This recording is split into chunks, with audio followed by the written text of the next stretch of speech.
បាំងរាជ័យស្គាល់តែក្តីទុកកងវល់អាយុច្រើនហើយគ្មានសុលអ្វីដូចគេអាយុច្រើនបញ្ហាកាន់តែច្រើន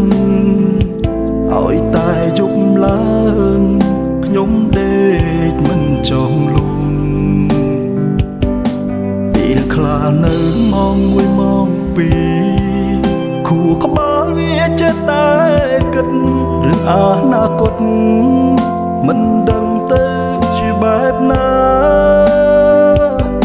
គេអាយុប្រហែលខ្ញុំគេមានគ្រប់យ៉ាងគេមានផ្ទះមានឡានគ្រប់គ្នាហើយ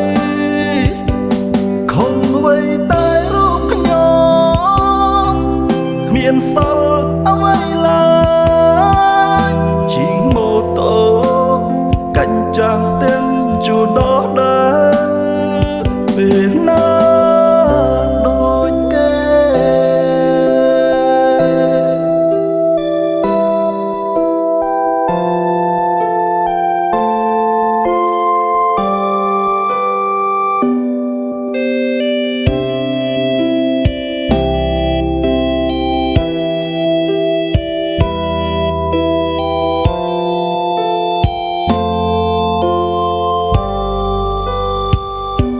ជីវិតខ្ញុំខុសពី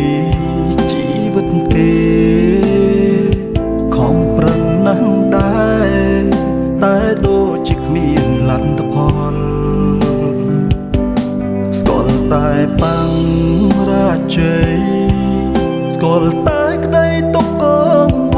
ល់អាយុច្រើនហើយគ្មានសុលអ្វីដូចគេ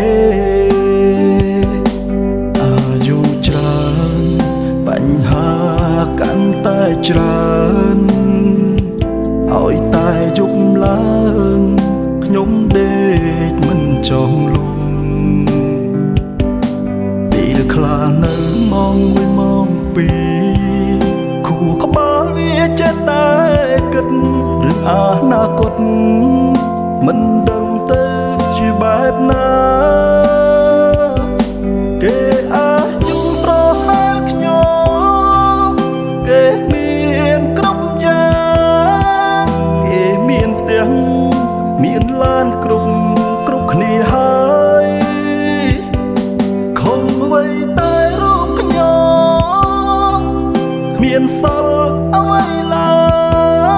យជីងម៉ូតូកាញ់ចាំង